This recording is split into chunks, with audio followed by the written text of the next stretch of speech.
Baik, terima kasih.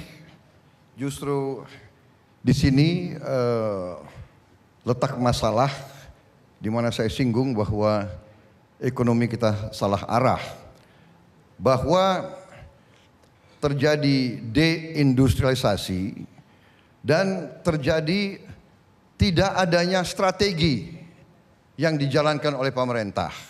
Tadi niat Pak Jokowi bagus, tapi Pak Jokowi sudah berkuasa 4,5 tahun. Kenapa mengizinkan import? Petani hancur. Kenapa tidak melakukan industrialisasi tetapi difokuskan infrastruktur? Infrastruktur jangan-jangan mempermudah barang luar masuk ke Indonesia, bukan barang Indonesia yang keluar. Ini masalah yang kami katakan.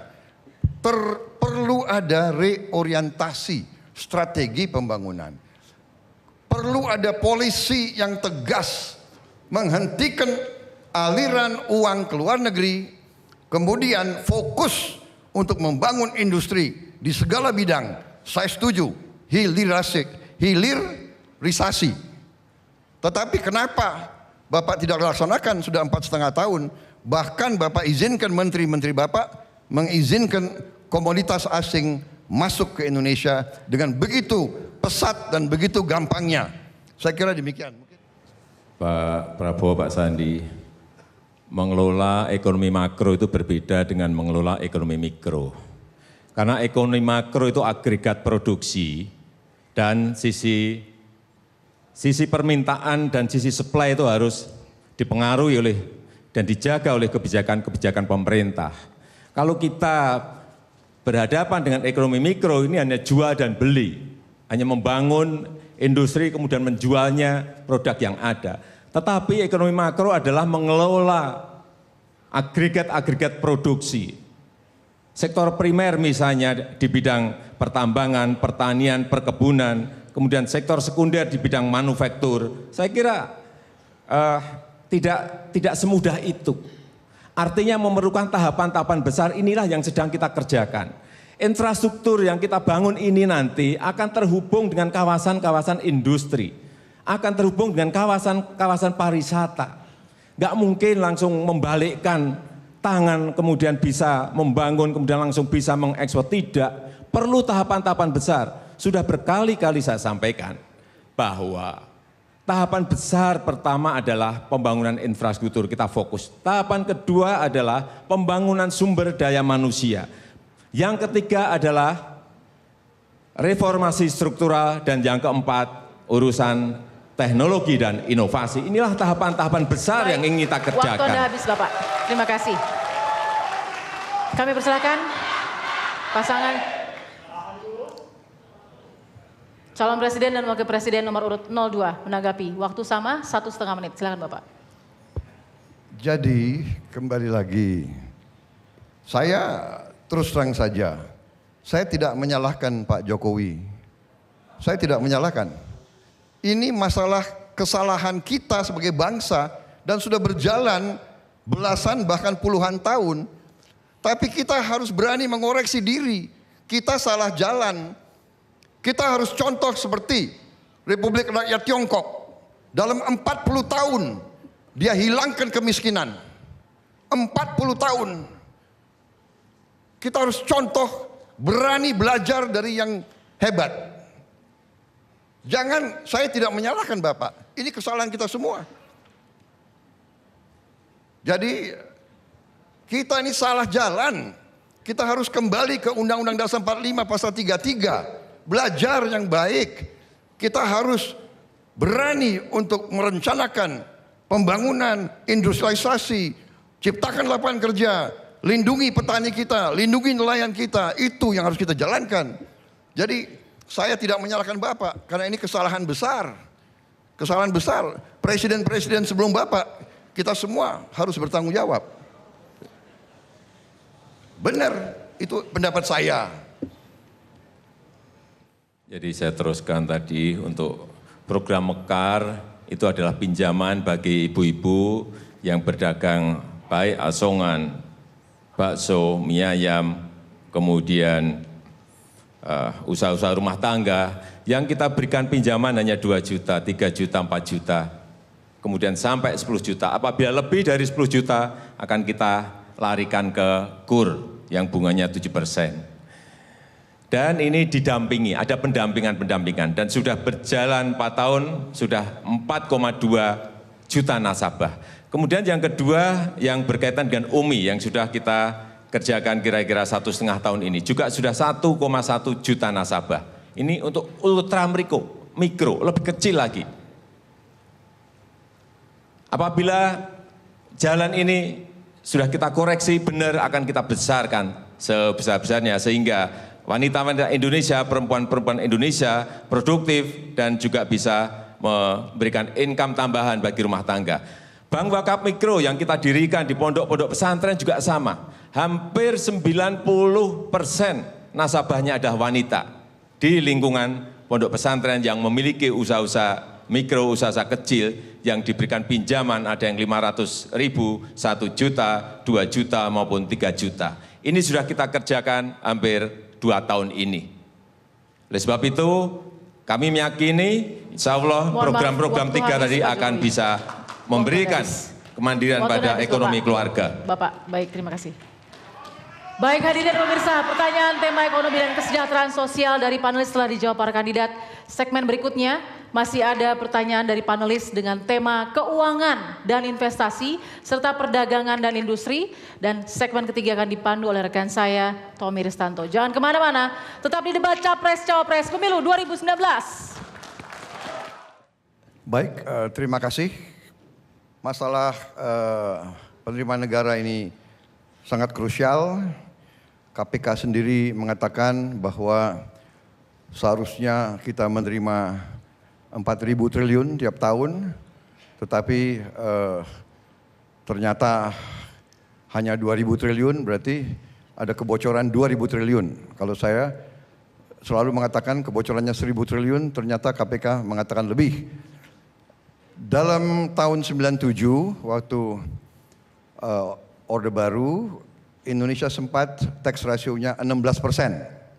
Sekarang merosot jadi 10%. Berarti kita kehilangan kurang lebih 60 miliar dolar tiap tahun. Apa langkah konkret kami? Sebetulnya Malaysia dan Thailand tax ratio-nya sudah 19%.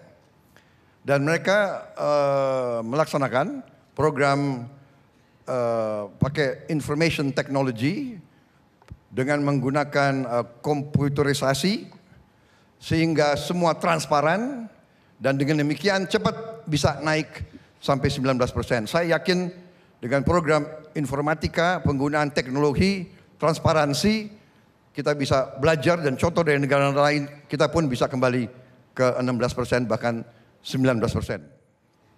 Kami akan memisahkan Badan Penerimaan Negara dari Kementerian Keuangan. Langsung lapor kepada Presiden untuk meningkatkan compliance atau tingkat kepatuhan pajak dan memastikan tax ratio itu akan meningkat. Untuk zakat, kami dulu di Jakarta memulai program Mall Sadar Zakat. Kita harus jemput bola dan gunakan teknologi digital. Digital ekonomi ini akan mampu untuk meningkatkan potensi penerimaan zakat kita. Waktunya habis, Pak. Kalau ingin menaikkan tax ratio seperti yang pernah Bapak Prabowo sampaikan, dalam 1 tahun akan menaikkan tax ratio dari 10, menjadi 16%. Kalau dalam setahun naiknya drastis seperti itu, artinya akan ada 5% kurang lebih. 5% dari GDP kita, 15 triliun rupiah, 5% artinya 750 triliun, yang itu akan ditarik menjadi pajak. Apa yang terjadi kalau itu dilakukan? Akan terjadi shock ekonomi. Oleh sebab itu yang ingin kita kerjakan adalah menaikkan tax ratio secara gradual dengan membangun sebuah tax base yang sebanyak-banyaknya. Dan itu sudah kita lakukan sejak kita melakukan tax amnesty. Tax amnesty ada deklarasi 4.800 triliun. Dan kita mendapatkan income dari sana 114 triliun tahun itu. kita ingin agar tax base kita semakin besar, sehingga income negara juga akan semakin banyak. Tetapi kalau langsung seperti yang disampaikan tadi, saya kira ini akan memberikan shock ekonomi. Karena 750 triliun itu akan ditarik sebagai penerimaan di pajak. Untuk zakat saya berikan Pak Kiai Ma'ruf Amin. Baik, jadi mungkin Pak Jokowi salah menangkap. Saya tidak mengatakan naik kembali 16% dalam 1 tahun. Tetapi harus ada usaha real. Dan salah satu caranya adalah tadi, dengan menerapkan program informatika, penggunaan teknologi informatika dan sistem yang sangat transparan, itu bisa cepat menaikkan. Dan saya sangat setuju, kami pun ingin melebarkan tax base. Tentunya kita tidak ingin menimbulkan shock ekonomi, tetapi kita juga harus berani untuk mengejar mereka-mereka yang selama ini selalu menghindari untuk membayar yang seharusnya dia bayar.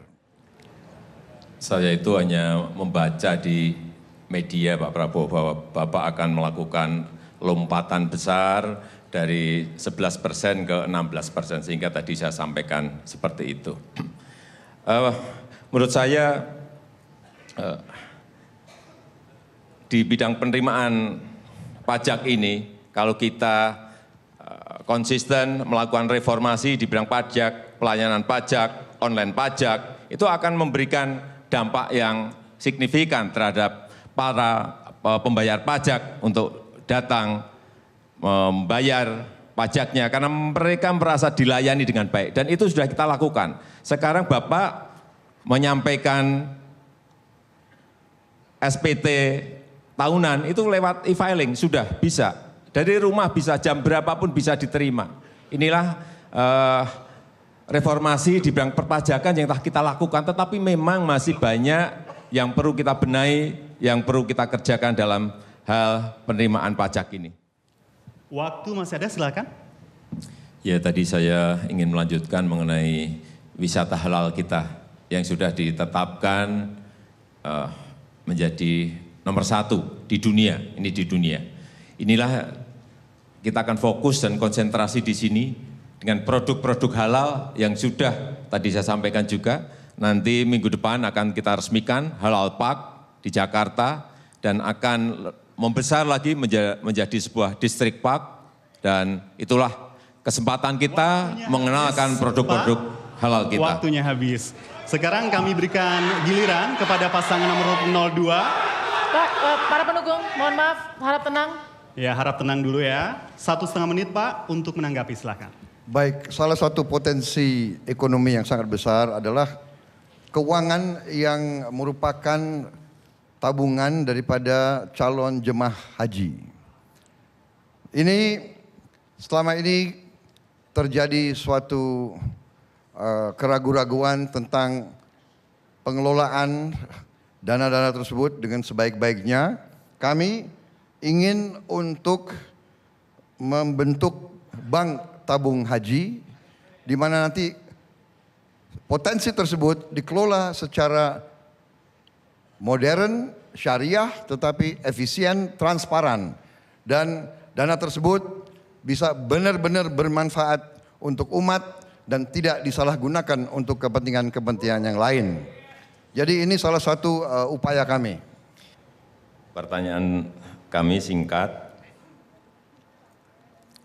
Apa yang akan Bapak Prabowo lakukan dalam rangka pengembangan ekonomi digital, dalam hal ini pengembangan e-sport, Mobile Legends ke depan?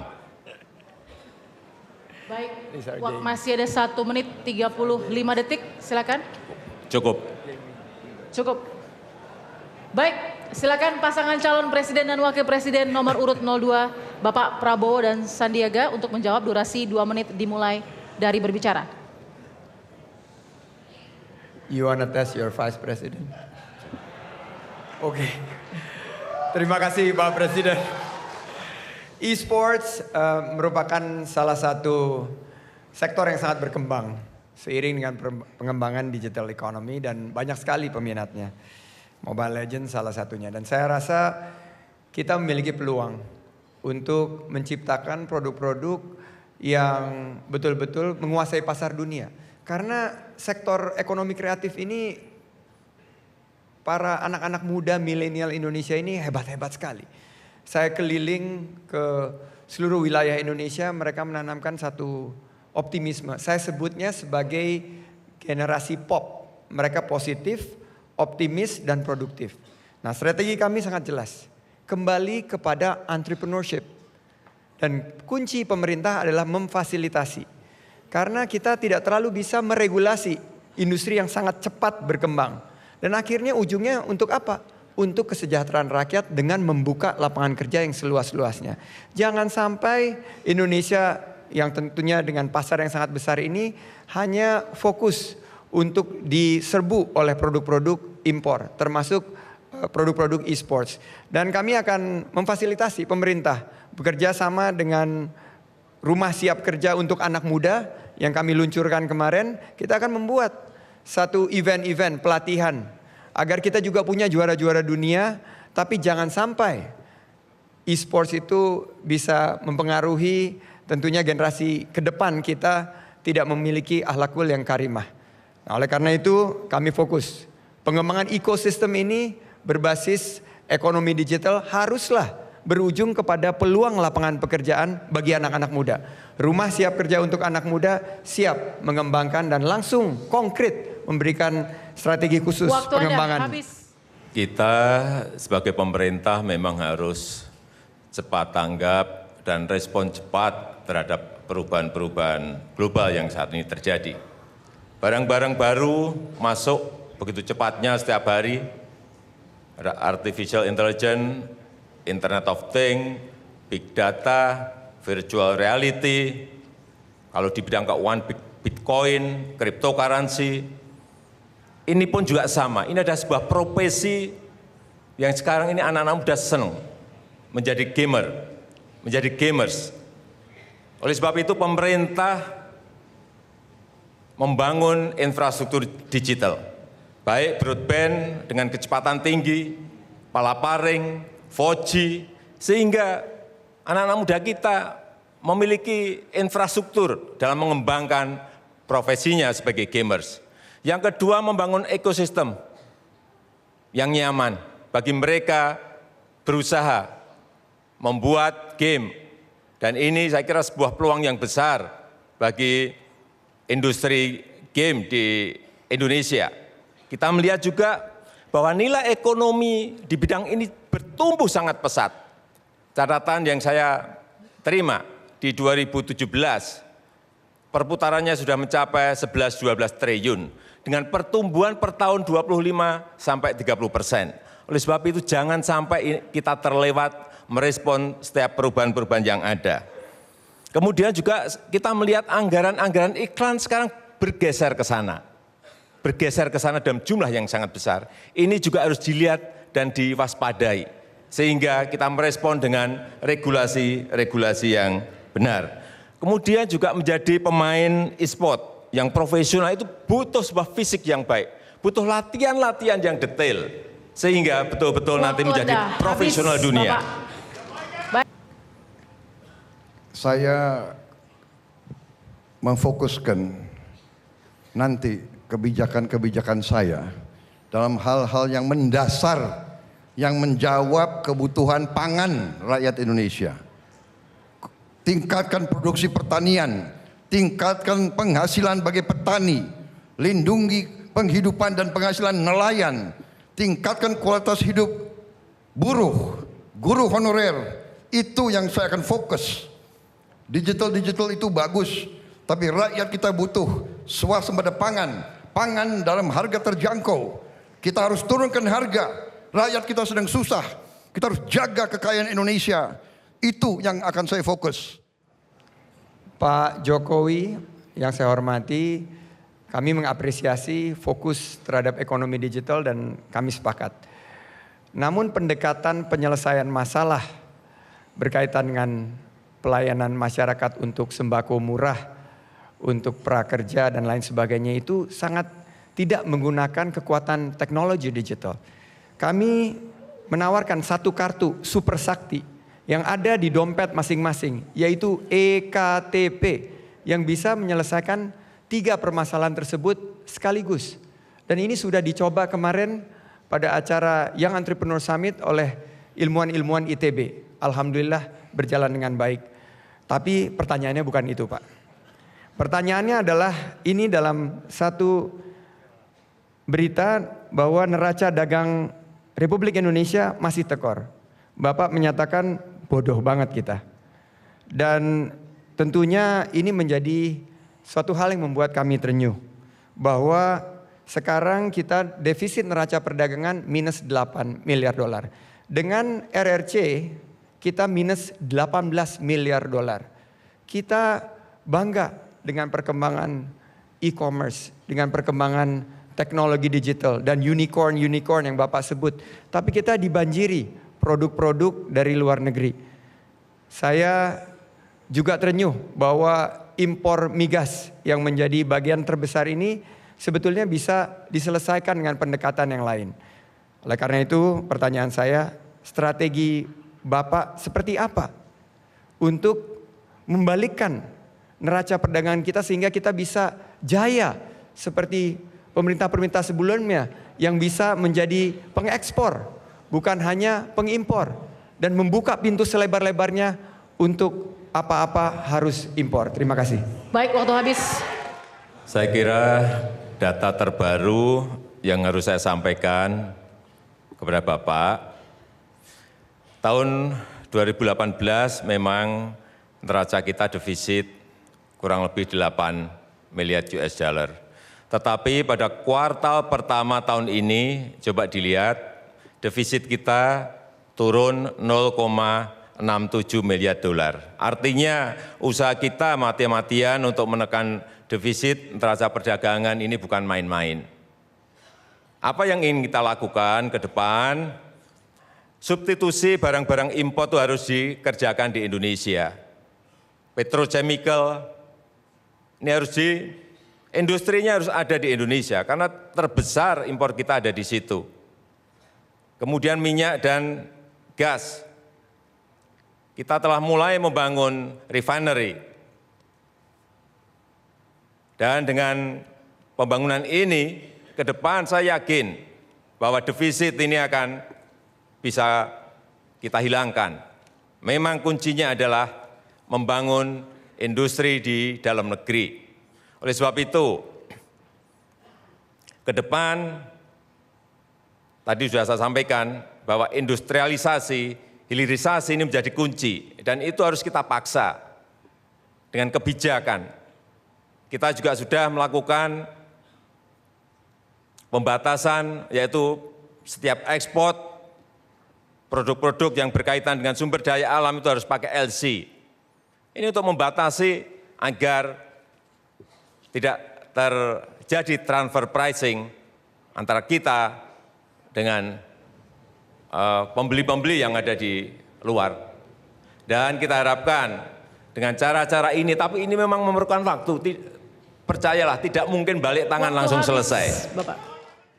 Ya, tentunya kami melihat bahwa ujungnya itu apa yang dirasakan masyarakat. Dengan defisit perdagangan yang terus kita hadapi sekarang, tentunya yang Februari datanya kami miliki, defisitnya turun karena juga impornya turun. Dan impor turun yang apa? Adalah bahan-bahan yang diperlukan untuk proses produksi kita. Ini justru malah mengkhawatirkan kita. Tapi kita kembali ke poin utama, bahwa kalau kita mengalami defisit neraca perdagangan dan kita buka pintu impor sebesar-besarnya, mestinya harga-harga bahan pokok kita itu terjangkau, murah. Mestinya harga energi yang dikeluhkan sekarang oleh ibu-ibu di seluruh wilayah Indonesia, bahwa saya selalu tanya, harga listrik turun atau naik? Naik. Bagaimana dengan harga-harga bahan pokok? Turun atau naik? Naik. Belanja murah atau mahal? Mahal. Nah, ini tidak terselesaikan dengan kebijakan perdagangan kita. Saya bersama Pak Prabowo memiliki strategi yang kita sebut sebagai big push strategi, strategi dorongan besar. Kita kembangkan bagaimana swasembada pangan. Swasembada pangan ini kita dorong proses-proses produksi kita, pupuk dilancarkan, para petani bisa mendapatkan bibit, bisa mendapatkan obat-obatan yang murah, dan stop impor saat panen. Untuk energi, kita harus bangun biofuel. Kita punya 10 juta hektar lahan rusak, lahan terlantar kita bangun. Sehingga apa yang terjadi, Ibu Mia di Tegal mengeluh bahwa biaya tagihan listriknya tadinya 300-400 ribu, sekarang sudah di atas 1 juta. Ini yang harus kita selesaikan. Bersama Prabowo Sandi kita akan turunkan harga listrik, kita akan pastikan harga-harga sembako murah tanpa usaha menerbitkan kartu-kartu baru. Saya kira seperti tadi disampaikan Bapak bahwa ingin menggunakan biofuel itu sudah kita lakukan. Dan sudah kita mulai dengan yang namanya B20, yang sebentar lagi akan kita naikkan lagi menjadi B50, yang akan sebentar lagi nanti juga akan kita naikkan lagi menjadi B100, sehingga impor minyak kita menjadi berkurang. Cara-cara ini sudah kita mulai, kita lakukan, tetapi sekali lagi, ini ekonomi makro, bukan ekonomi mikro, yang sekali bangun langsung bisa jadi. Nggak bisa juga seperti Bapak tadi sampaikan, ini ibu ini mengelola ekonomi makro, agregat produksi itu bukan hanya orang per orang seperti itu jadikan patokan, nggak bisa, tidak bisa. Kita harus ngerti bahwa yang namanya ekonomi makro itu agregat produksi dan sisi permintaan sekali lagi. Ini harus kita ngerti, bukan ekonomi mikro yang kita bicarakan ini ekonomi negara. Jadi sangat berbeda sekali. Kita harus ngerti dari sisi supply, dari sisi demandnya secara garis besar seperti apa, harus betul-betul harus memakai angka-angka yang didasarkan dari data-data dan dari survei-survei. Tidak mungkin kita melakukan kebijakan hanya berdasarkan 1 atau 2 orang atau 3 orang yang menyampaikan keluhan kepada Bapak, dan itu sering Bapak sampaikan sebagai contoh-contoh terus-menerus. Saya kira dalam mengelola ekonomi makro tidak bisa seperti itu menurut saya. Pengalaman saya tidak bisa seperti itu. Pertama-tama saya mungkin memohon maaf kepada Bapak Presiden Pak Jokowi, karena nama-nama seperti Ibu Mia, Ibu Nurjana adalah tokoh-tokoh yang saya temui dalam 1.550 kunjungan kami. Dan secara agregat itu yang disampaikan mereka, bahwa ibu-ibu kita itu mengeluh bahwa harga-harga bahan pokok mahal. Dan ini merupakan fakta. Mungkin di atas kertas, di atas meja yang kita semua terima, angkanya baik-baik saja, tapi itu yang tidak saya temui begitu saya mendengar masyarakat. Masyarakat menginginkan suatu perubahan pengelolaan ekonomi. Seandainya ekonomi dikelola dengan baik, tidak mungkin bahwa Prabowo dan saya bisa mendapatkan dukungan begitu besar dari masyarakat. Tapi pertanyaan kami adalah sebuah surat yang disampaikan kepada kami. Intinya surat ini berbunyi, saya memohon dengan sangat bila kelak Allah Subhanahu wa taala memberikan amanah kepada Bapak Prabowo menjadi pemimpin negeri ini dan Pak Sandi, tolong Bapak tolak holding BUMN sektor penerbangan bagi kami karyawan perusahaan. Kami terancam terlempar dari status BUMN dan meresahkan kami dan keluarga kami. Besar harapan kami kepada Bapak, semoga Allah Subhanahu wa taala meluangkan keberkahan rezeki, kesehatan, dan kami titip nasib bangsa kami. Saya juga diberi uang 350.000 oleh karyawan tersebut. Begitu saya boarding pesawat menuju dari Palembang menuju Lampung. Pertanyaannya, strategi Bapak, karena banyak sekali sekarang BUMN merasa ada keresahan, kebingungan. Serikat Pekerja menemui kami bahwa mereka merasa BUMN dipolitisasi demi kepentingan penguasa. Bagaimana strategi Bapak untuk menciptakan BUMN sebagai world class company? Terima kasih. Ke depan kita akan membangun holding-holding BUMN, baik holding yang berkaitan dengan konstruksi, yang karya-karya, kemudian holding yang berkaitan dengan migas akan kita holdingkan, ground holding yang berkaitan dengan pertanian dan perkebunan, dan juga yang berkaitan dengan perdagangan dan yang lain-lainnya. Artinya nanti akan ada holding-holding yang di atasnya akan ada super holding. Oleh sebab itu, Mohon maaf, pendukung. oleh sebab itu, BUMN kita ke depan harus berani keluar dari kandang untuk menjadi pionir ke luar negeri, membuka pasar, membuka jaringan-jaringan, membuka networking, sehingga swasta nanti bisa masuk dan mengikuti mereka. Dengan kekuatan holding-holding yang besar seperti itu, kita juga akan lebih mudah mencari capital, mencari modal. Dan kita tahu, sudah mulai perusahaan karya-karya kita mengerjakan pekerjaan-pekerjaan besar di Timur Tengah, baik berupa infrastruktur, baik berupa perumahan, dan juga pabrik Inka kita juga telah mengekspor kereta api ke Bangladesh dalam jumlah yang tidak sedikit.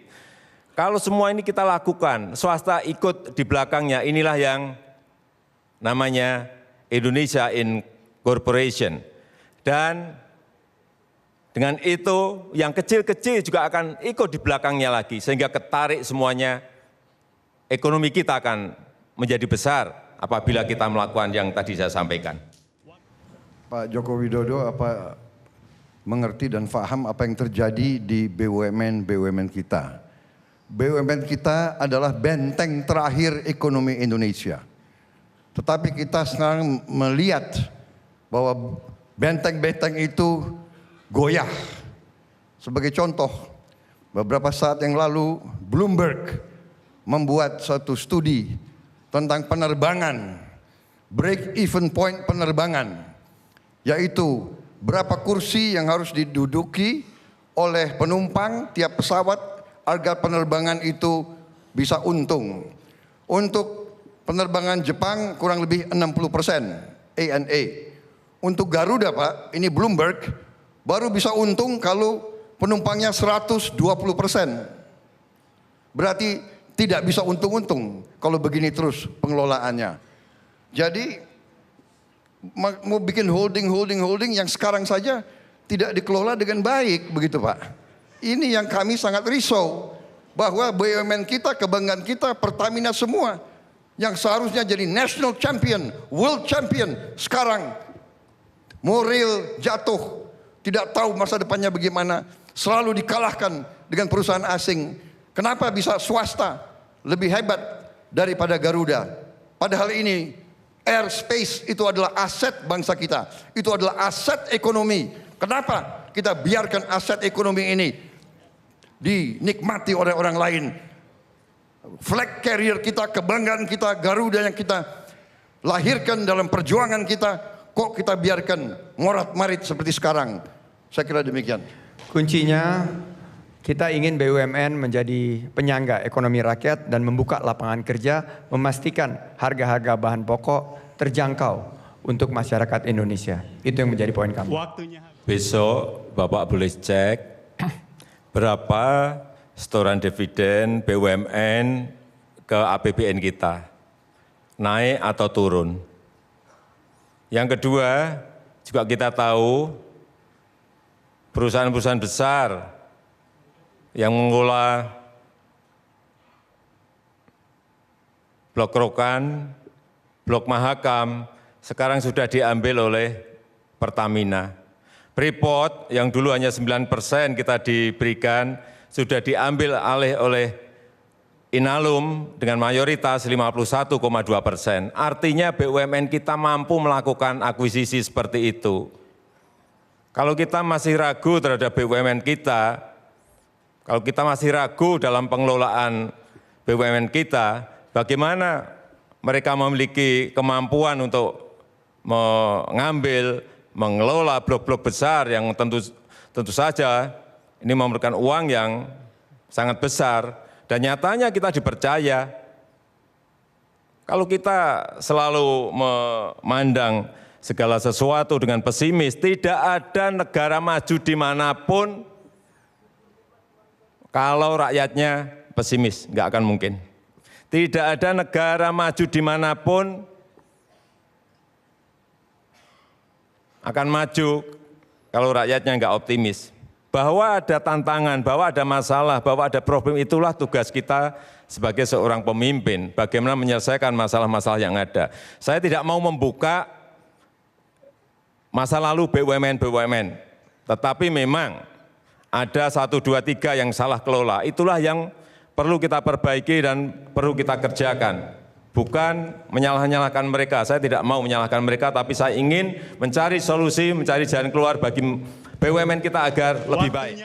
Maaf Pak, ini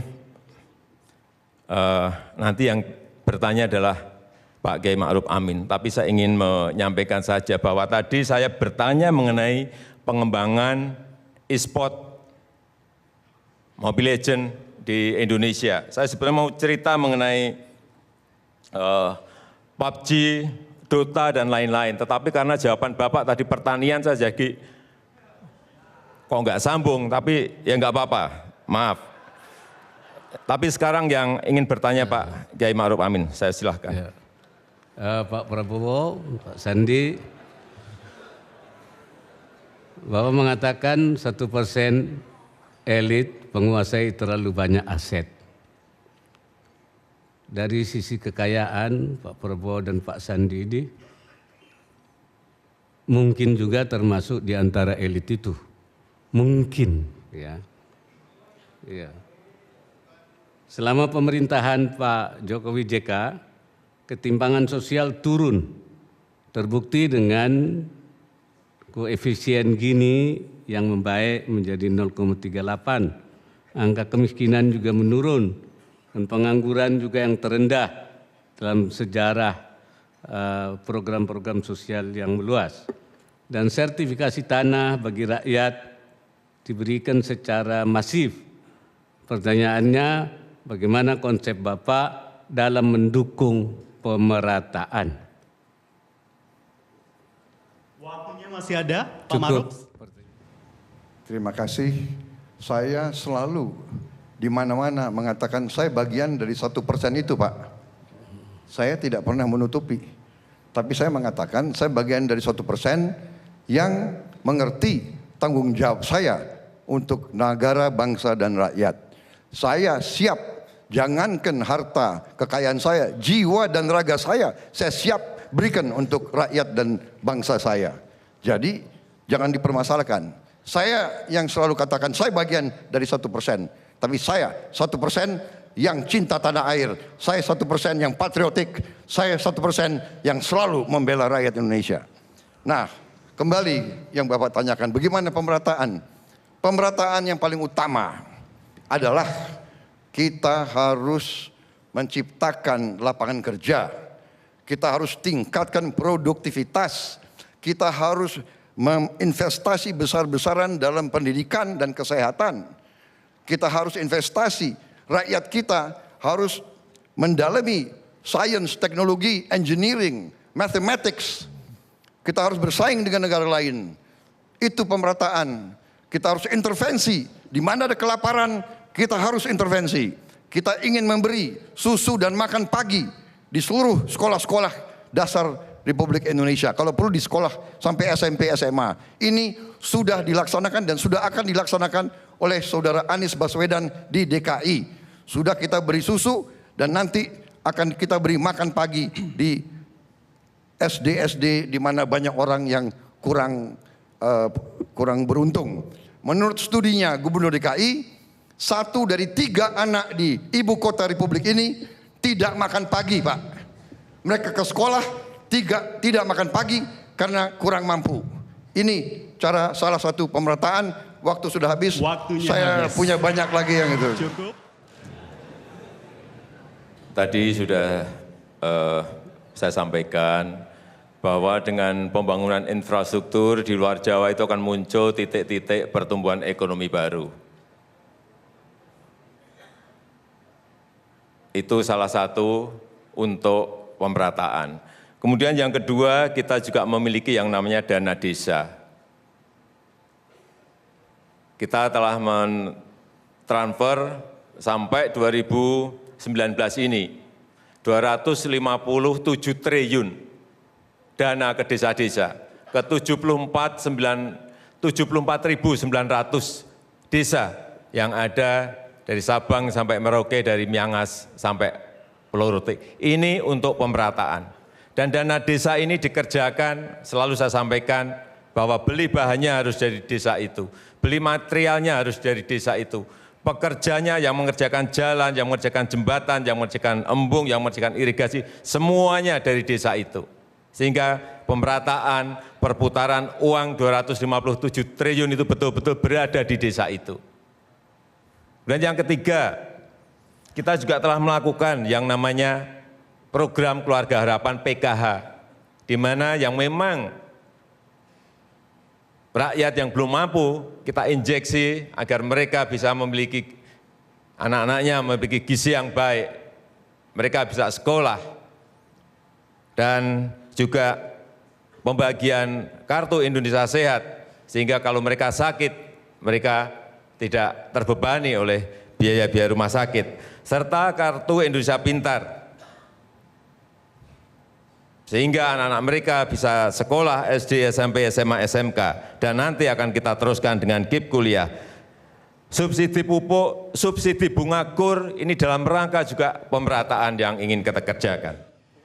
Pengalaman saya di DKI, salah satu yang paling sulit menurunkan angka kemiskinan yang kita sebut sebagai keraknya kemiskinan adalah bagaimana kita memiliki data yang bisa terverifikasi dan tervalidasi. Basis data terpadu yang terus dimutakhirkan haruslah menjadi acuan. Oleh karena itu, saya meyakini bahwa dengan program Big Data Nasional, dengan EKTP kita akan mampu untuk hadirkan Single Identification Number, by name, by address. Nama dan alamat di mana kemiskinan itu ada bisa kita ketahui. Kita bisa bidik dengan program-program yang tepat sasaran, tepat manfaat. Alhamdulillah, waktu kami bertugas di DKI, kemiskinan bisa kita turunkan, dan salah satu juga yang kita berhasil lakukan adalah tingkat pengangguran yang turun sejumlah 20.000. Kuncinya bagi kami adalah harga pangan. Begitu harga pangan bisa diturunkan, dan walaupun petani juga pasti akan sejahtera, yang akan terjadi adalah tingkat kemiskinan juga akan turun. Berikutnya, lapangan kerja. Prabowo Sandi berkomitmen 15 juta lapangan kerja baru akan diciptakan melalui revitalisasi sektor pangan, sektor energi. Kita ingin juga manufaktur kita kembangkan. Kita melihat banyak sekali sektor-sektor perumahan juga bisa menciptakan 4 juta lapangan pekerjaan baru. Gerakan OKOC mentargetkan 2 juta pengusaha baru yang akan membuka lapangan kerja. Rumah siap kerja untuk anak muda. Anak muda kita banyak yang nganggur. Kita ingin 61% daripada total pengangguran kita, anak-anak muda ini mendapatkan link and match melalui rumah siap kerja. Kami kaget bahwa Instagram rumah siap kerja baru saja di launching mendapatkan begitu banyak sambutan antusias dari anak-anak muda yang ingin mendapatkan pekerjaan. Dengan begitu bisa tercapai pemerataan yang kita harapkan. Terima kasih.